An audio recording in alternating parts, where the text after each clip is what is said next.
Duduk lemas di kursi roda, 8 potret terbaru Dorce Gamalama yang makin kurus, kakinya bengkak karena penyakit gula.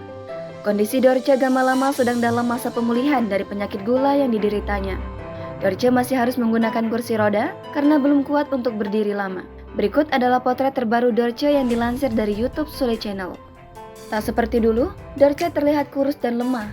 Ia harus dibantu oleh saudaranya untuk berjalan dengan kursi roda.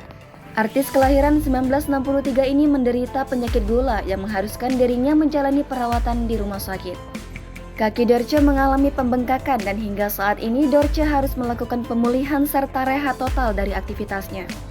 Sahabat Dorce, Hesti Sujana berucap pada awak media belum lama ini bahwa kini Dorce masih rajin check up, rawat jalan sekaligus menjalani terapi alternatif.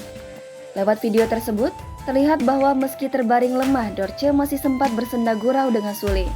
Dorce juga memberikan selamat kepada Sule yang baru saja dikaruniai anak pertama dari pernikahannya dengan Natalie Holzer. Segenap tim menyampaikan doa serta dukungan agar Dorce bisa segera pulih dan bugar kembali. Jangan lupa subscribe, share, komen, dan like ya!